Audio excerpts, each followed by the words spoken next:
श्रीमद ओम remedies में आपका स्वागत है। और हम आपको बताएंगे कि अक्षय तृतीया पर हम आपको 10 चीज़ें बताएंगे। उस 10 में से अगर कोई भी एक चीज़ आप लेके आते हैं तो लक्ष्मी खुद आपके घर तक चल कर आएगी और हमेशा आपके घर में विराजमान रहेगी। अक्षय तृतीया को शास्त्रों में अक्षय पुण्य और धनदायक कहा गया है।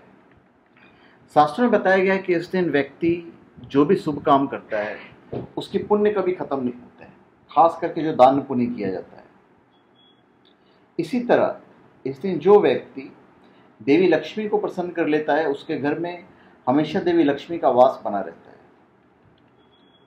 आप भी चाहें तो अक्षय तृतीया के दिन अपने घर में देवी लक्ष्मी को बुलाने के प्रयत्न कर सकते हैं। आप उपाय आजमा सकते हैं जो हम आपको बताने जा रहे हैं। अक्षय तृतीया के दिन सोनी चांदी की चीजें खरीदी जाती है। मान्यता है कि इससे बरकत होती है।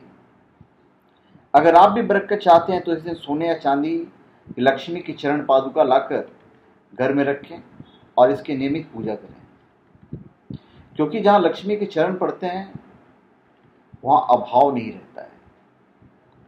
तो सोने का या चांदी का चरण पादुका बेस्ट रहता है।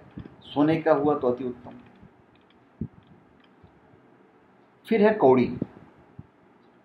किसी ज़माने में चीज़ों की खरीद और बिक्री कौड़ियों से होती थी, पर आज के टाइम पे कौड़ियों को भी पूछता तक नहीं है।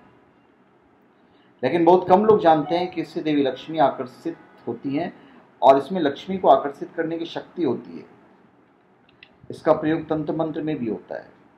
इसका कारण यह है कि देवी लक्ष्मी के समान ही कौड़ियाँ समुद्र से उत्पन्न हुई हैं। नियमित केसर और हल्दी से इसकी पूजा देवी लक्ष्मी के साथ करने से आर्थिक परेशानी में लाभ मिलता है। ऐसी मान्यता है और सिर्फ मान्यता ही नहीं, हकीकत है। प्रकृति में आमतौर पर 3 आंखों वाले नारियल मिलते हैं, लेकिन हजारों में कभी कभी ऐसा नारियल मिल जाता है जिसकी एक आंख होती है। तो ऐसी नारियल को लक्ष्मी का स्वरूप माना जाता है। तो अक्षय तृतीया के दिन इसे घर में पूजा स्थान में स्थापित करने से देवी लक्ष्मी की कृपा प्राप्त होती है, अगर आपको मिल गया तो।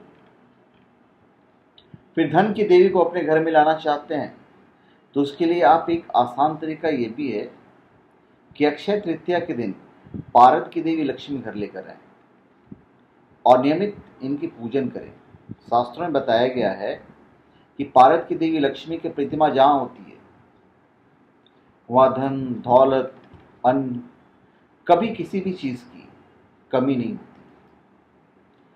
तो पारद आपका ओरिजिनल होना चाहिए, ये आपको ध्यान रखना पड़ेगा। फिर पारद या स्फटिक का बना हुआ कछुआ अगर आप घर पे लेके आते हैं तो उससे भी साक्षात देवी लक्ष्मी आपके घर में विराजमान रहती है। अक्षय तृतीया के दिन घर में श्री यंत्र की स्थापना भी धन की परेशानी की दूर करने के लिए कारगर माना गया है। श्री यंत्र आप ऑनलाइन भी खरीद सकते हैं। फिर पारद के लक्ष्मी नारायण की स्थापना कीजिए। अक्षय तृतीया के दिन लक्ष्मी आपके घर में निवास करेगी। लक्ष्मी नारायण की वैसी वाली पोजीशन चाहिए जिसमें लक्ष्मी जी उनका पांव दबाती हैं। फिर लक्ष्मी के हाथ में स्थित दक्षिणावर्ती शंख भी धनदायक माना जाता है। आप इसे भी अक्षय तृतीया पर ला सकते हैं, ये भी बहुत शुभ होता है। उसके बाद आप सोने की बांसुरी खरीद सकते हैं। सितार के गणेश की स्थापना कर सकते हैं, ये भी बहुत ही शुभ होता है। सितार गणेश आपको ओरिजिनल मिलना चाहिए, तो ये बहुत अच्छा होता है।